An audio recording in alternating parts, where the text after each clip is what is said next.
Who am I? Born in Pennsylvania, 22nd of May, 1844. My father was a stockbroker and my mother came from a wealthy family.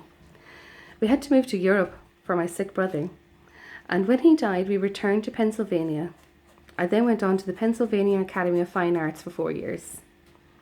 I then moved to Paris, France to study, but they wouldn't admit women artists, so I spent time in the studios of Charles Chaplin and Jean Lion. My early works were inspired by Edward Manet, and in 1870 I returned to the US, and then returned to Paris in 1871 as I didn't want anything to do with female painters in the US. When back in Paris, an older sister died. I then continued to work as an artist, and throughout that time I met Edward Degas and the Independence Group, which then went on to call themselves the Impressionists. Degas would give advice and Renoir would have a huge impact on my work. Then Camillo Pissarro, he was such an amazing professor, he could teach stones to draw correctly. In the 1980s, I adapted to my own recognised period, mainly drawing women with their children. One of my most popular paintings was The Bath, 1893.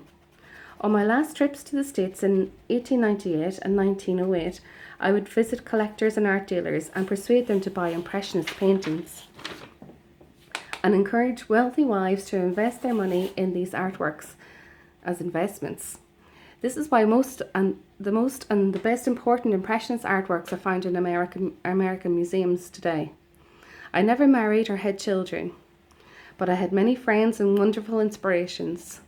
Some of my most famous works were The Child's Bath, The Boating Party, Little Girl in the Blue Armchair, Lilacs in a Window.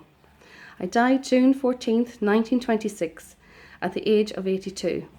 Who am I?